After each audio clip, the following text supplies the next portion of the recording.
At Susan, marami talagang pakinabang ang pagiging tropical nating bansa. Sa mga magagandang beach pa lang, di ba tamang-tama sa weather natin. Pero hindi lang sa tao, pati sa mga hayop gaya ng ibon, good spot din ang Pinas. Alam niyo kung bakit? Alamin natin sa kwentong inalam ni Oscar Oida.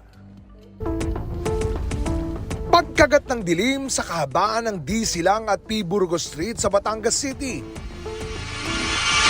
Ang mga residente roon naglalakad ng nakapayong kahit di umuulan. Ang dahilan, ang mga layang-layang. Bago mag-alas 6 ng gabi, tila banderita sa kable ng kuryente ang mga ibong ito. Nakikita na namin siya pero seasonal nga siya. Pag taglamig, parang ganun. After ng parang summer, pag sobrang init, parang hindi sila naparito. Apektado raw ng mga nagkukumpulang layang-layang ang kanyang negosyo.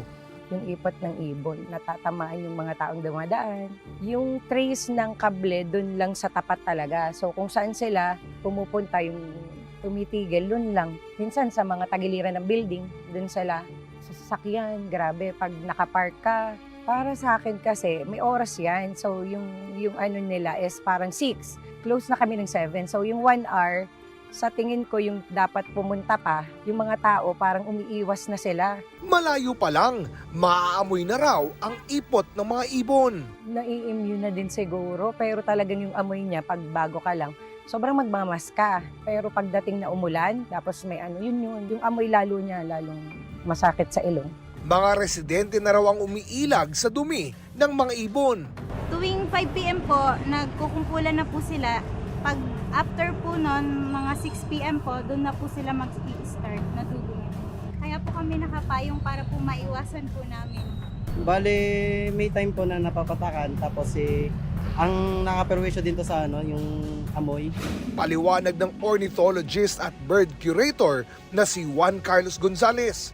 Ang mga layang-layang o barn swallow ay migratory birds na mula sa Estados Unidos, Eurasia, Europa at Australia. So di po sila dito nangingitlog, they are migratory birds. So during the summer month, March to August, nasa Northern Hemisphere po sila. Pagdating po natin tawag na wintering months, kasi po yelo sa kanila, malamig, wala masyadong pagkain, they'll come over to warmer areas around the equator like the Philippines para po mag-winter. So between September, October up to March, nandito sila. Hindi lang daw ito sa Batangas City dumarayo.